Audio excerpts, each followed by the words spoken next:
हाय दोस्तों, कैसे हैं आप सभी। मैं डॉक्टर आनंद व्यास फिर से अपने यूट्यूब चैनल पर आप सभी का स्वागत कर रहा हूं। सेल्स एंड रिटेल मैनेजमेंट की लास्ट यूनिट लेकर आ गया हूं। फिफ्थ मोस्ट इंपॉर्टेंट यूनिट है, काफ़ी ज़्यादा स्कोरिंग और इजी यूनिट है। 4 यूनिट भी स्कोरिंग है इसकी, लेकिन फिफ्थ एक सिंपल और एक एब्स्ट्रैक्ट काइंड की थिंग है। इसके अंदर कुछ टॉपिक इस बार नए ऐड ऑन किए गए हैं। सारे के सारे टॉपिक इस वीडियो के अंदर मैं कवर कराने की पूरी कोशिश करूंगा।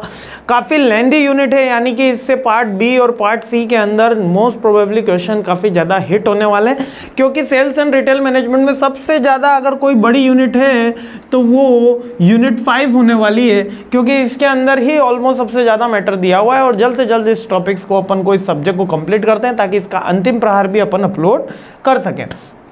तो 5th यूनिट आप मेरे साथ बने हुए हैं, जरूर मुझे बताएं कि कैसा लगता है आपको मेरे साथ पढ़ना, कैसा रहा आपका 4th सेमेस्टर तक का मेरा साथ, मज़ा आ रहा है, नहीं आया, कैसा रहा, कब आपको मेरा यूट्यूब चैनल मिला, कुछ अपनी स्टोरी भी जरूर शेयर कीजिएगा। ठीक है, आगे बढ़ते हैं 5th यूनिट में। Store layout. Store layout is a new topic. Store layout basically होता क्या है? स्टोर लेआउट का मतलब यहाँ पर एक छोटी किराने की दुकान से बात नहीं करी जा रही है, यहाँ पर सुपरमार्केट की बात करी जा रही है। किसकी बात करी जा रही है? सुपरमार्केट या हाइपर मार्केट या डी मार्ट की बात, या विशाल मेगा मार्ट की बात करी जा रही है, या बिग बाजार की बात करी जा रही है। एक ऐसा स्टोर जहाँ पर प्रोडक्ट डिस्प्ले में हो। ठीक है, अब स्टोर एक छोटा किराने की दुकान होगी, वहां पर एक बंदा बैठा हुआ है और आप जो भी चीज़ उसको बोल रहे हो वो ला के आपको खुद प्रोडक्ट डिलीवर कर रहा है। यहाँ पर स्टोर लेआउट उस स्टोर लेआउट से नहीं है जो लोकल किराने की दुकान है। यहाँ पर मल्टीनेशनल जो अपने किराने की दुकानें होती हैं, जो थोड़ा लार्ज स्केल पे काम करती हैं। मैंने अपन स्टोर्स के टाइप ऑलरेडी कवर अप कर चुके हैं 4th यूनिट में। हाइपर मार्केट या सुपर मार्केट, वो सारे इनके बारे में बात हो रही है। अब जैसे कि यहाँ पर अपन को बात करनी है डी मार्ट के बारे में, ठीक है, बिग बाजार के बारे में। इन दोनों ब्रांड का नाम इसलिए मैं बार बार लेता हूं क्योंकि बच्चे इससे काफ़ी ज़्यादा यूज्ड होते हैं। बिग बाजार के बारे में, ठीक है, आप ज़ारा का भी कह सकते हो, बहुत सारे शोरूम्स हैं, है ना। लेकिन अपन डी मार्ट और बिग बाजार के बारे में बात करते हैं, और ये ही सारे इनका स्टोर का लेआउट कैसा होगा।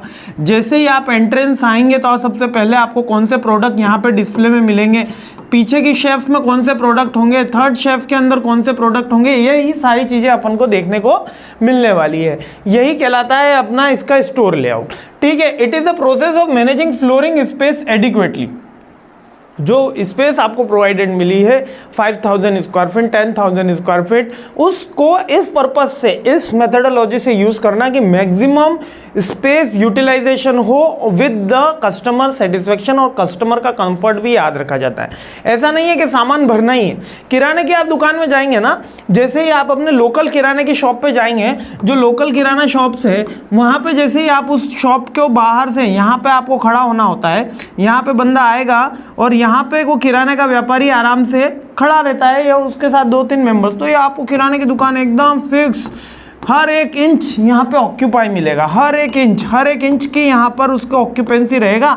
वो जाएगा, आप उसको कुछ ऑर्डर दोगे, वो एक चीज़ यहाँ से लाएगा, एक चीज़, क्योंकि उसको सारी चीज़ें याद हो जाती है, उसको सारे प्रोडक्ट याद हो जाते हैं, उसको पूरा उसका लेआउट याद हो जाता है। लिस्ट देखते हुए जाएगा और सारी चीज़ें 5 से 10 मिनट के अंदर आपको लाके पूरा दे देता है ये किराने का व्यापारी, है ना। तो यहाँ पर हर एक पीस स्पेस जो होती है वो ओवर ऑक्यूपेंसी में चलती है। ठीक है, यहाँ पर जब अपन मार्केट में जाएंगे, डी मार्ट में जाएंगे, तो ऐसा नहीं हो सकता कि निकलने की ही जगह नहीं बचे। वहाँ पर प्रॉपर स्पेसिंग भी होनी चाहिए, इमरजेंसी के लिए भी प्रॉपर चैनल्स होने चाहिए, इमरजेंसी गेट्स भी होने चाहिए, और ज़्यादा क्राउडेड हो जाए तो उससे निपटने की भी व्यवस्था होनी चाहिए। सारी की सारी चीज़ें अपन स्टोर लेआउट में पढ़ने वाले, बेसिक नटशेल के अंदर, है ना।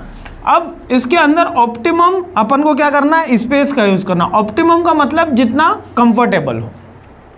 प्रोडक्ट कैटेगरी, अब प्रोडक्ट कौन कौन से कैटेगराइज्ड होते हैं जो स्टोर मार्केट में? आप सोचोगे सर एक तो किराने का सामान हो गया, एफएमसीजी गुड्स हो गया, एक रिटेल का हो गया, एक क्लोथिंग हो गया, अप्रैल मार्केट हो गया। नहीं, इस तरीके से नहीं सोचते बिजनेसमैन। बिजनेसमैन की जो कैटेगरी है वो डिफरेंट है। बिजनेसमैन की कैटेगरी क्या है? Profit builders. प्रॉफिट बिल्डर्स यानी कि वो प्रोडक्ट जो इनको ज़्यादा प्रॉफिट देके जाएंगे। अब किराने के जो सामान होता है, एफएमसीजी का जो गुड्स होता है, उस पर प्रॉफिट लोएस्ट होता है। तो वो कौन से होते हैं? वो ट्रैफिक बिल्डर्स होते हैं। वो प्रोडक्ट कौन से होते हैं? ट्रैफिक।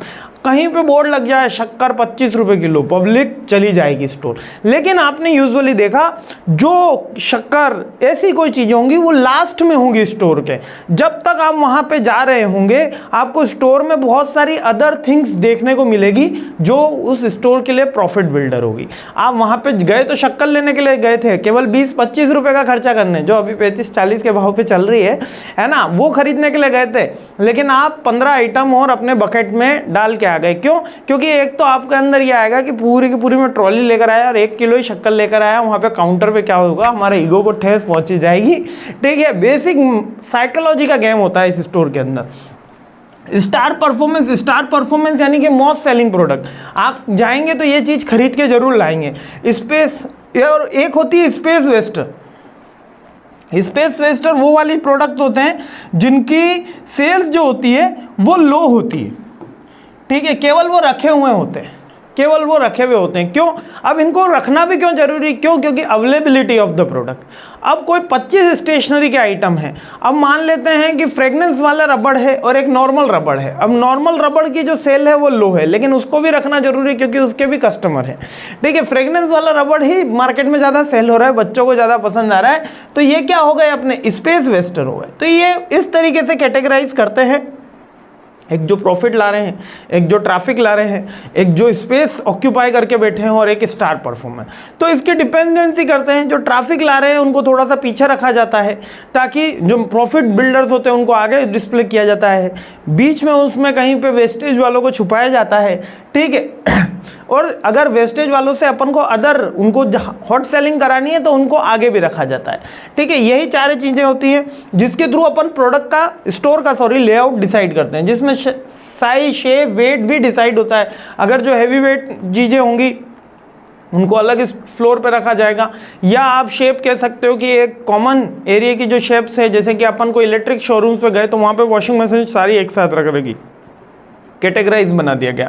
ठीक है, यही सारी चीज़ें, और अपन प्रोडक्ट लाइफ भी उसकी चेक करते रहते हैं कि जो एक्सपायरी होने वाला है उसको किस तरीके से अपन को करना है, और इन्वेंट्री मैनेजमेंट भी एक क्रूशियल रोल प्ले करता है। तो store layout is the one of the most important thing in the retailing. अब ये हाइपर मार्केट, सुपर मार्केट में ही होती है, किराने में अपन इस तरीके से चीज़ें डील नहीं करते हैं। अब स्टोर लेआउट कैसा होना चाहिए? स्टोर लेआउट कैसा होना चाहिए?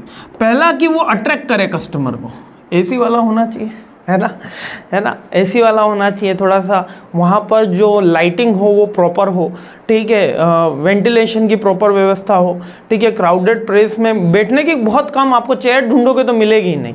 ठीक है, फिर भी कहीं कहीं चेयर रख दी जाए, जहाँ से कि जहाँ पे हमको बैठना होता था, कहाँ जाते हैं, जहाँ पे जूते पहनाए जाते हैं, मतलब कि शूज़ का काउंटर होता है, वहाँ पे हमेशा बैठने की व्यवस्था मिल जाती है ना। It should be the customer locate product effortless, मतलब कि यहाँ पर इजीली हमको पता चल जाए कि फर्स्ट फ्लोर पे ये है, सेकंड फ्लोर पे ये है, थर्ड फ्लोर पे ये है, और यहाँ पर ये वाली चीज़ डिस्प्ले में है और मैं इजीली ले लूँ।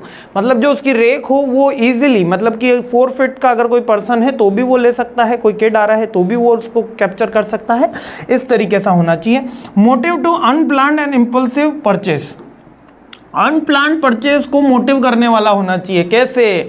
आपका स्टोर लेआउट ऐसा होना चाहिए अनप्लान्ड परचेज। मैंने कहा हम गए 100 रुपये की खरीदारी करने और खरीदे, जब लोड कराए तो 1500 की खरीदारी करके आए, है ना। ओवर बजट एक्सपेंसेस हुआ। क्यों? क्योंकि कुछ ऐसी चीज़ें जैसे कि जहाँ बिलिंग काउंटर पे आप खड़े हैं वहीं पे कुछ टॉफीज रख देगा, बच्चा आपके साथ रहेगा, है ना, तो बच्चा वो जाएगा और वो चॉकलेट, पापा चॉकलेट, तो वो तुरंत पिताजी को दिलानी होगी, 10 जनों के सामने बोलेंगे। तो अनप्लान्ड परचेज, कोई प्रोडक्ट के साथ दूसरी चीज़ें रख देते हैं, जैसे कि पेन के साथ वहाँ पे रिफिल का कॉम्बिनेशन रख दिया जाता है, शर्ट के साथ वहाँ पे दूसरी शर्ट्स ऑफ वेराइटी या टी शर्ट का कॉम्बिनेशन रख दिया जाता है, लोअर के साथ निक्कर का कॉम्बिनेशन रख दिया जाता है, वो लोअर के साथ टी शर्ट नहीं, उसके साथ दूसरे निक्कर का कॉम्बिनेशन रख देते हैं। तो इससे क्या होती है? अनप्लान्ड परचेज प्रमोट हो जाती है। It should influence the customer buying behaviour, buying behaviour को इन्फ्लुएंस करने वाला होना चाहिए। मीन्स कि जो कैटेगराइज्ड होती है, जो स्टोर लेआउट होता है, वो मोटिव करे कि अपना बाइंग जो है वो बढ़ता चला जाए, बाइंग जो है वो बढ़ता चला जाए। कैसा होना चाहिए स्टोर लेआउट? अट्रैक्टिव होना चाहिए, प्रॉपर होना चाहिए। अब यहाँ पर इमरजेंसी वाला पॉइंट नहीं है, लेकिन आपको एग्जाम में आए तो लिखना है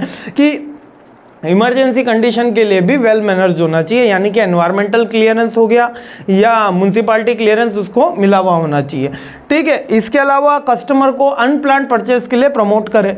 ठीक है, मेनली 3 तरीके के स्टोर लेआउट होते हैं। The types of store layout के अंदर पूछा जाता है। अपन इसको इमेज के टाइप से काफ़ी इजीली समझ जाएंगे। पहला यूजुअली देखा जाता है ग्रिड लेआउट। ग्रिड लेआउट क्या होता है? एक बेसिकली सारे शेल्फ्स के अंदर, काउंटर्स के अंदर एक फिक्स पॉइंट होता है। फर्स्ट शेल्फ के अंदर ये, सेकंड के अंदर ये, थर्ड के अंदर ये, और यहाँ पर सारे के सारे काउंटर्स हो गए ग्रिड टाइप के अंदर। ग्रिड जिसको बोलते हैं, है ना, अपन काटे जीरो खेलते थे बचपन में, तो वही हैशटैग है ना, तो वो इसी तरीके से ग्रिड काउंटर्स में।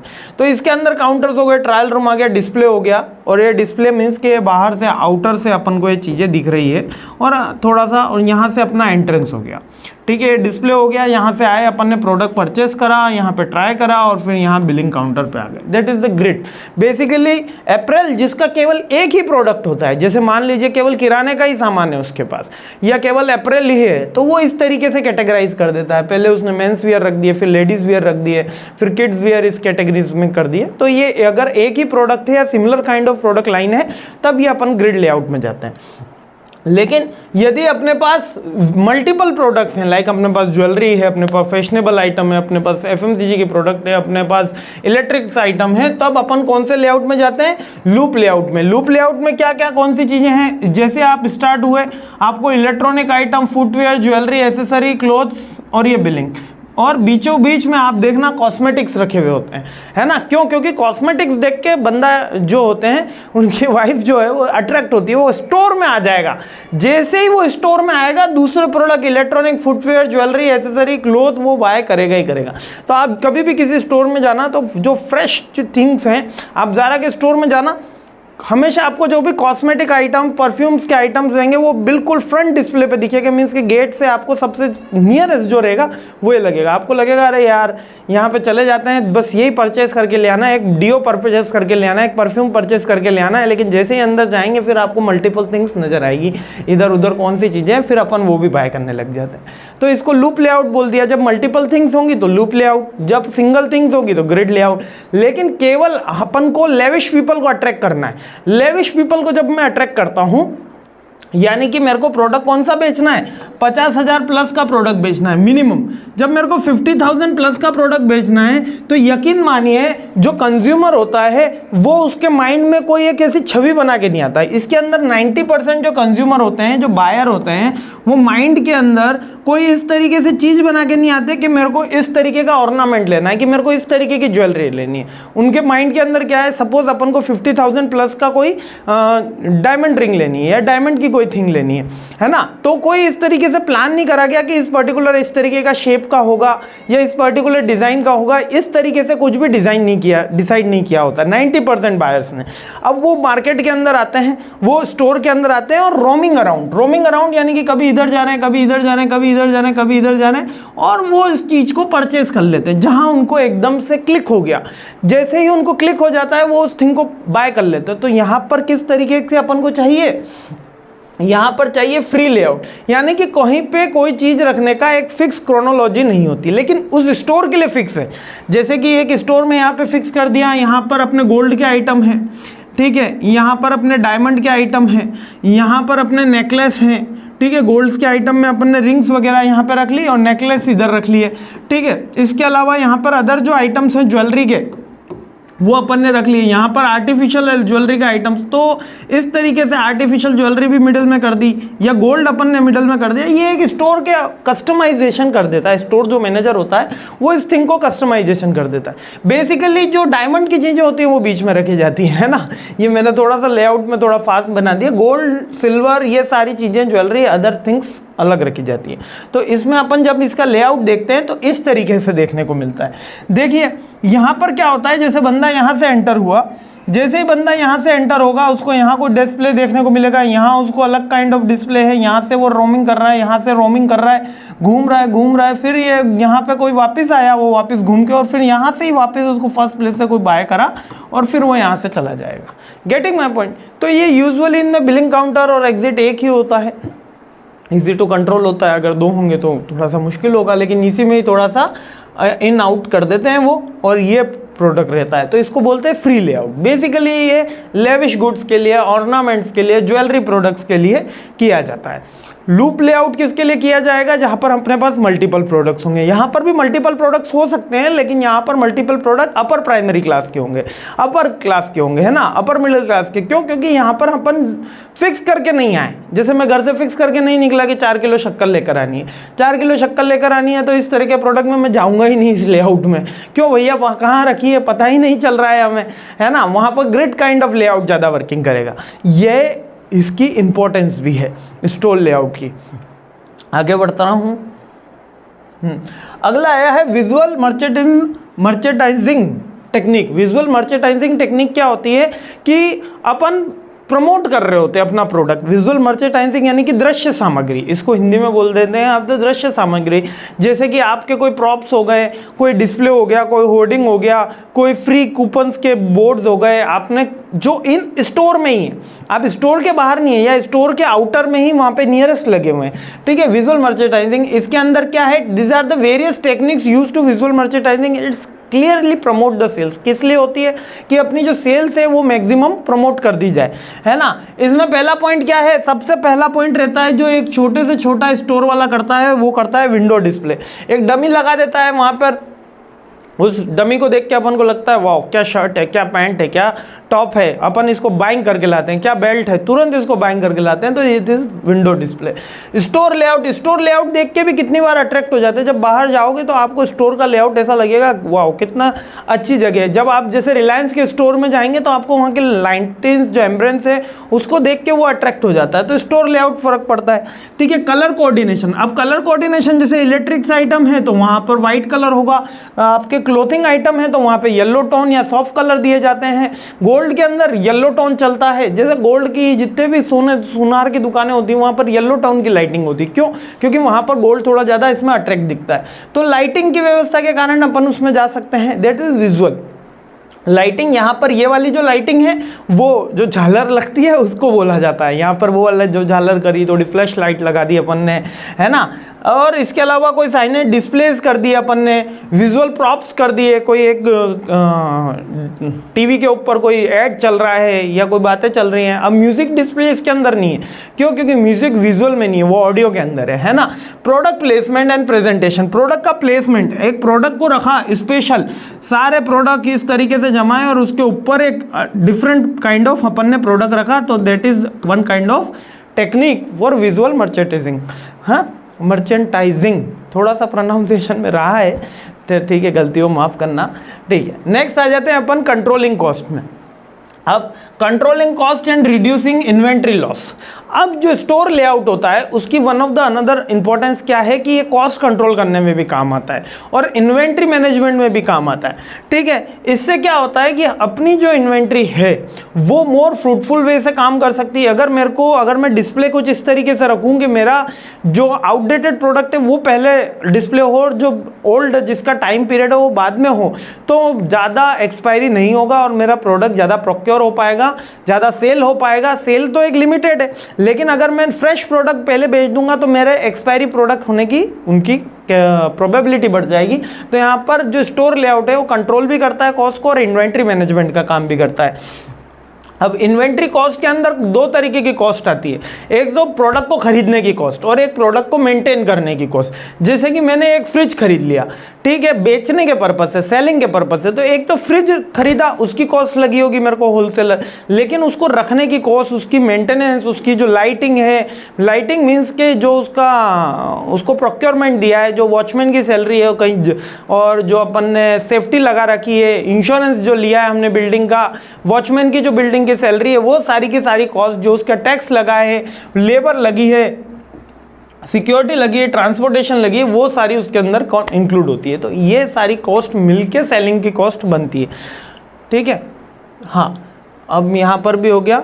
अब ये जो इन्वेंट्री कॉस्ट है इसको अवॉइड करना होता है, इसको मिनिमाइज करना होता है, अवॉइड नहीं मिनिमाइज करना होता है, और हमारे इकोनॉमिक ऑर्डर क्वांटिटी हमको अचीव करनी होती है। स्टोर लेआउट किस में अचीव हेल्प करता है? मिनिमम ऑर्डर क्वांटिटीज नहीं, economic order quantities. Economic economic, यानी कि हमको जितनी आवश्यकता है उतना मिल जाए और मिनिमम ऑर्डर क्वांटिटी हमारे पास हमेशा हर चीज़ अवेलेबल रहे। आप कभी भी डीमार्ट जाना, बिग बाजार जाना, कभी ये नहीं बोलेंगे कि ये चीज़ खत्म हो गई। हाँ, कोई साइज़ में आपका हो सकता है कि सर मैं शर्ट लेने के लिए गया था 44 की 42 ही थी वहाँ पर, तो वो हो सकता है उनके वेयर हाउस के अंदर रखी हो, क्योंकि यूजुअली 1-2 दिन बाद जाओगे तो वहाँ पर 42 साइज़ मिल जाएगी, या वो बोलेंगे कि ये लीजिए आप ऑनलाइन भी बाय कर सकते हैं हमारे यहाँ से।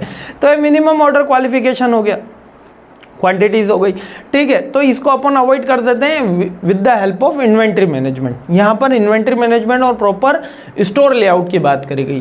अब नेक्स्ट है parking space problem at retail centre. अब ये तो एक हमेशा से रहा है और इससे क्वेश्चन बन जाता है आपका एग्जाम के अंदर कि explain what are the major issues in the retail outlet because there is a huge quantity. जो आपके यहाँ रिटेल के अंदर आ रहा है, जो बंदा बाइंग करने के लिए आ रहा है, मैं तो ऐसा देख के आश्चर्य होता है कि लोग 3-3, 4-4 घंटे केवल खरीदारी के पर्पज से गए हैं, ठीक है। पता नहीं इतना पैसा आ कहाँ से रहा है, हमारे पास तो नहीं आ पा रहा है। 3-3, 4-4 घंटे, चलो कहीं घूम के आते, चलो डीमार्ट घूम कर आते, चलो बिग बाजार घूम कर आते हैं। आज की टेंडेंसी हो गई, चलो रिलायंस फ्रेश, रिलायंस मार्ट घूम कर आते हैं। अब वो मॉल के अंदर गया है, ठीक है, अनप्लान्ड वो परचेस करेगा ही करेगा। अब 3 आवर्स अगर वो मॉल के अंदर रोम कर रहा है, घूम रहा है, तो वो जो व्हीकल लाया होगा वो 3 घंटे तो बाहर रखा होगा। और जब लार्ज फुटफॉल होती है, जब लार्ज लेवल में फुटफॉल होती है, तो एक मेजर प्रॉब्लम बन जाती है पार्किंग स्पेस की।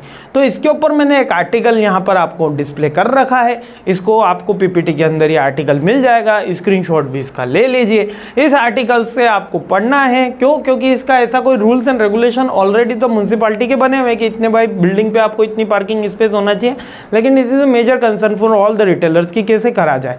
क्यों? क्योंकि 3-4 घंटे वो बाइंग में लगा रहा है, प्रोडक्ट लेके जा रहा है 5,000, 7,000, 10,000, 8,000। अब हम जाते हैं किराने के सामान पे, उसको पर्ची देते हैं, शाम को सामान घर आ जाता है। Usually takes 10 to 15 minutes to decide which product is less in our home, कि कौन से प्रोडक्ट रह गए हैं। वो प्रोडक्ट के टिक लगा दिए मम्मी ने, हमने उसकी पर्ची बना दी, पर्ची बना के हमने किराने वाले भैया को दिया, किराने वाले भैया शाम को सामान घर लेकर आ गए।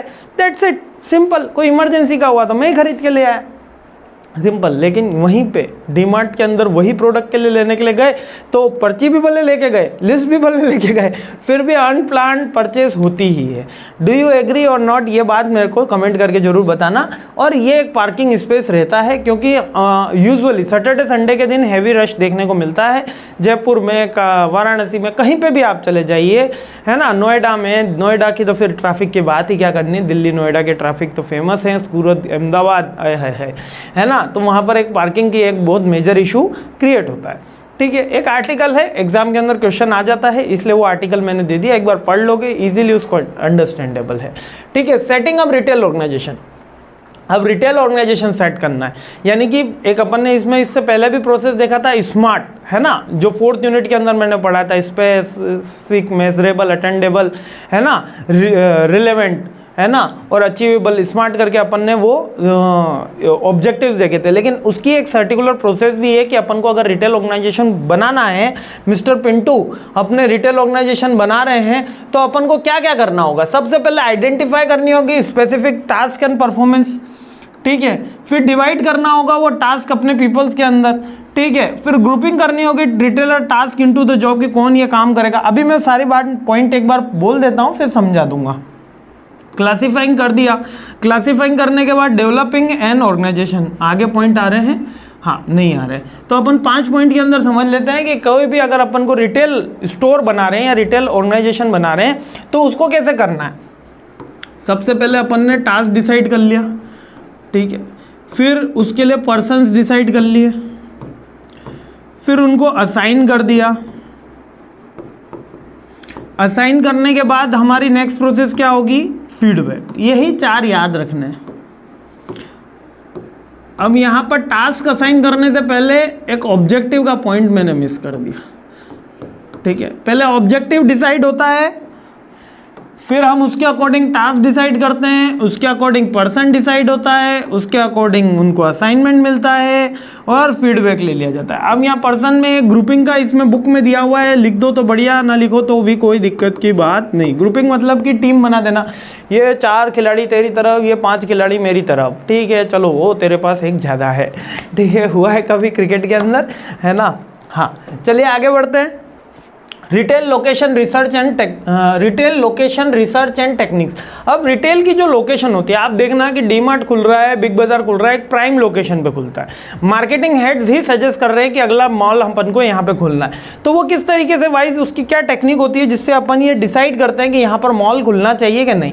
सबसे पहले डेमोग्राफिकल एनालिसिस होता है। डेमोग्राफिकल एनालिसिस में अपन देखते हैं कि वो प्लेस हमारे लिए सूटेबल है या नहीं है, वहाँ पर कितनी पब्लिक है, कितने नंबर ऑफ पॉपुलेशन है, वहाँ का वेदर क्या है, वहाँ पर इनकम एनालिसिस कर लिया, यहाँ पे उसको बोल दिया अपन ने डेमोग्राफिक एनालिसिस।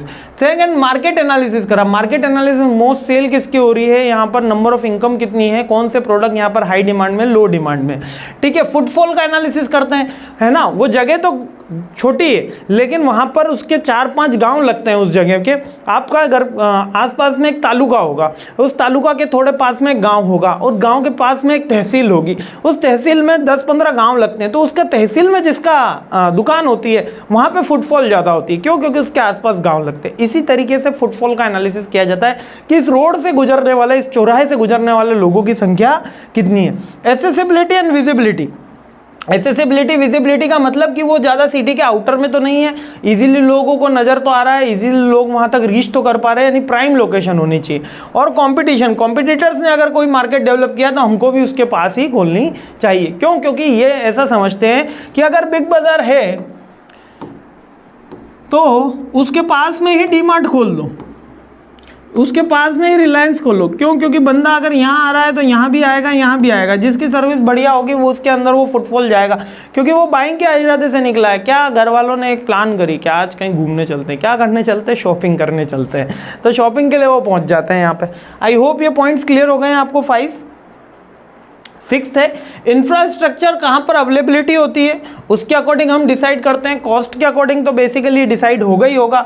फ्यूचर डेवलपमेंट अगर हमको करना है तो उसके अकॉर्डिंग भी हम डिसाइड करते हैं। फ्यूचर में हमको और प्लांट बढ़ाना होता है या हमारी नई कोई एक्सपांशन करना होता है, जैसे इस एरिया में एक हमारा हाइपर मार्केट हो गया तो दूसरी जगह हमको प्रोडक्ट बनाना है, दूसरी जगह हमको लोकेशन पे अराइव करना है, तो वो फ्यूचर डेवलपमेंट के लिए हम कर सकते हैं।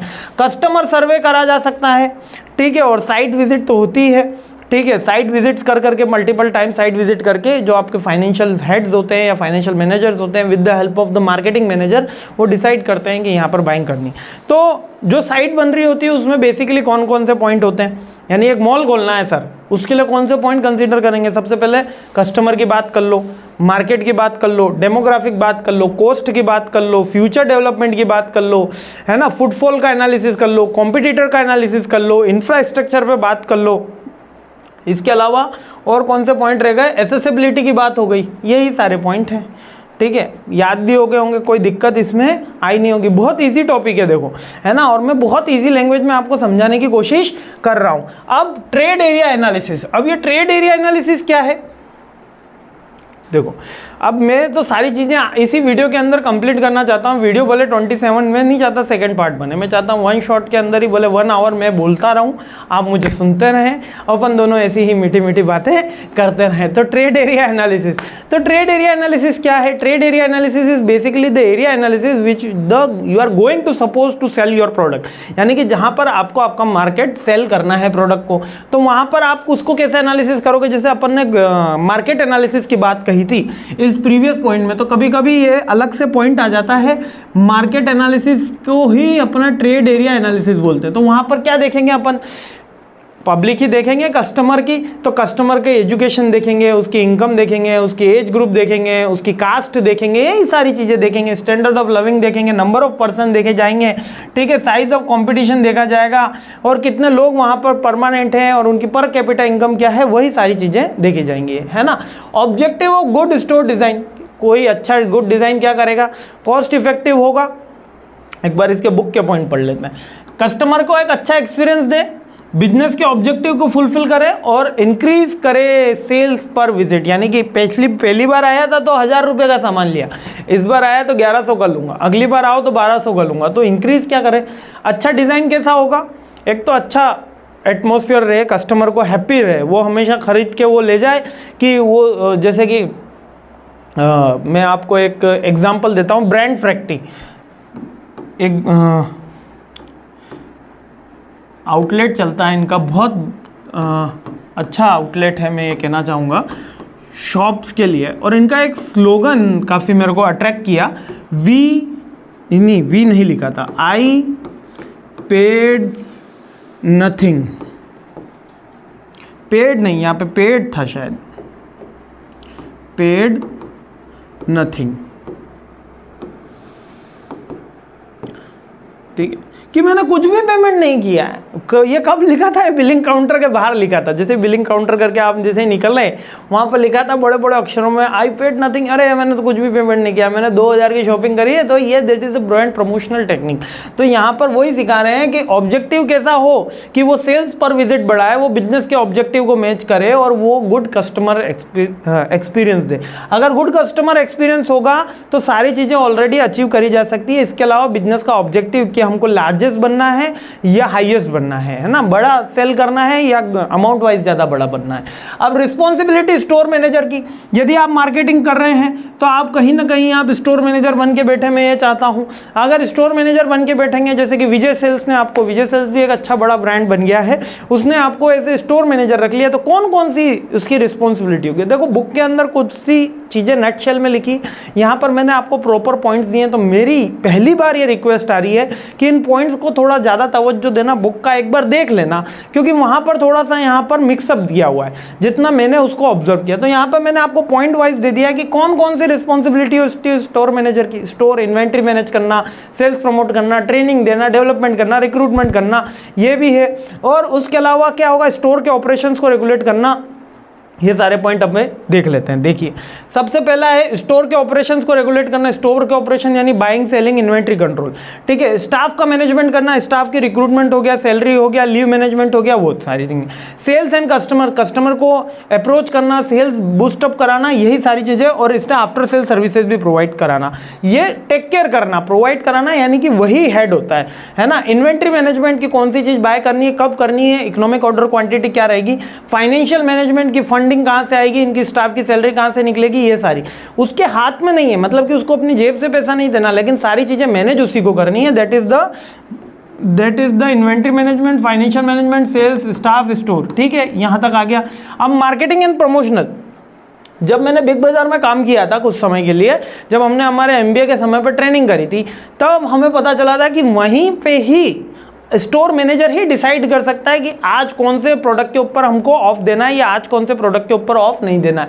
तो ये मार्केटिंग एंड प्रमोशनल की टेक्निक वही डिसाइड करता है। स्टाफ का डेवलपमेंट पॉइंट रिपीट हुआ है आई थिंक, एक है स्टाफ मैनेजमेंट और एक स्टाफ डेवलपमेंट। देखो बुक का ही कहीं ना कहीं दोनों एक ही बातें होती हैं, थोड़ा डेवलपमेंट के अंदर ट्रेनिंग एंड वो थिंग्स आ गई, डेवलपमेंट आ गई, और स्टाफ मैनेजमेंट में उनको कौन सी जॉब डिस्क्राइब करना, जॉब डिसाइड करना कि आज ये बंदा यहाँ पे ड्यूटी करेगा, ये यहाँ पे करेगा, ठीक है। और सेफ्टी एंड सिक्योरिटी का भी ध्यान रखना, रिपोर्टिंग करना, अपने हेड्स एंड सुपीरियर को कम्युनिकेट करना, और स्ट्रेटेजिक प्लानिंग करना कि नेक्स्ट ईयर हम ऐसी करेंगे, नेक्स्ट ईयर वैसा करेंगे, तो हमारा और भी ऑर्गेनाइजेशन बढ़ेगा।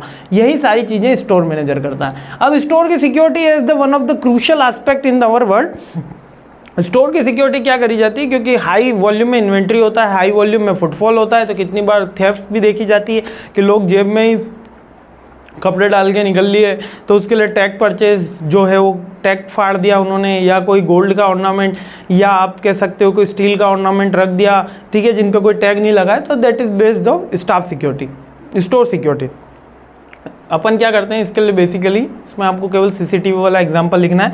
सीसीटीवी कैमरा बिल्डअप किया जाता है, सेंसर लगाए जाते हैं, वेरियस काइंड्स ऑफ टेक। एक छोटा सा क्वेश्चन बनता है, ठीक है। Store records and accounting system. अब store records and accounting system क्या होता है, जो स्टोर के अंदर अपन इन्वेंट्री मैनेजमेंट कर रहे हैं या अकाउंटिंग मैनेजमेंट कर रहे हैं, उसको स्टोर रिकॉर्ड्स बोलते हैं। बेसिकली 1 बिन, 2 बिन, 3 बिन का सिस्टम चलता है। 1 बिन कार्ड क्या है, बिन कार्ड क्या होता है, पहले तो एक पंचिंग जो कार्ड होता है इन आउट का, उसको बिन कार्ड बोलते हैं, यानी कि एक तरीके का कार्ड होता है, ठीक है, इसको कार्ड बोल दो आप। अगर बिन ही आ जाए तो इसको याद रखना, बिन यानी कि एक कार्ड जिसके ऊपर प्रोडक्ट की डिटेल है या आपके एम्प्लॉय का इन आउट का टाइमिंग रहता है, ठीक है। अब उसमें आ जाते हैं 2 बिन या 3 बिन सिस्टम। 2 बिन सिस्टम यानी कि जो प्रोडक्ट या आप कह सकते हो इसको क्वालिटी वाइज अपन चेंज करवा देते हैं, वेट वाइज चेंज करवा देते हैं, शेप वाइज चेंज करवा देते हैं, यानी 2 अपन ने बॉक्स रख दिए। बिन यानी कि एक डब्बे रख दिए बेसिकली, जिसमें ये 100 वाले अलग, 200 वाले प्रोडक्ट अलग, तो ये बिन सिस्टम हो गया। इसका रिकॉर्डिंग का तरीका है कि 100 वाले अलग रख दो, 200 वाले अलग रख दो, तो ये बिन सिस्टम हो गया। स्टोर लेजर हो गई, इन आउट की एंट्री करी जाती है फीफो लिफो मेथड के द्वारा, ठीक है। अकाउंटिंग सिस्टम आपको पता ही है, टेली या ईआरपी सॉफ्टवेयर की यूज़ किया जाता है। कोडिंग सिस्टम बड़ा यूज़ किया जाता है। कोडिंग क्या होते हैं देखिएगा, न्यूमेरिकल लिख दिया जाता है, उसके ऊपर 450 थ्रू आपका एक प्रोडक्ट का कोड होता है, उसको न्यूमेरिकल भी हो सकता है, वो अल्फ़ाबेटिक भी हो सकता है, अल्फ़ा न्यूमेरिक भी हो सकता है। ये 3 मेथड है। न्यूमेरिक है तो उसमें नंबर्स होंगे, अल्फ़ाबेटिक है तो A to Z होगा, अल्फ़ा न्यूमेरिक है अल्फ़ाबेट प्लस न्यूमेरिकल होंगे, ठीक है। थोड़ा सा ज़्यादा लिखा हुआ है लेकिन इसमें इतना समझने लायक कुछ है नहीं, तो परेशान बनना। और डेसिमल क्या होता है, कभी कभी मैंने छोटे रिटेल स्टोर्स में देखा है, इसमें बड़े में तो नहीं, कि 0.5 0.7 लिख देते हैं, 0.3, यानी कि इन पे इतना % हम और डिस्काउंट दे सकते हैं, इन पे हम इतना % मार्जिन अचीव कर रहे हैं। तो ये अपने खुद के पर्सन हिसाब से स्टोर मैनेजर ये लेबलिंग लगवा देता है।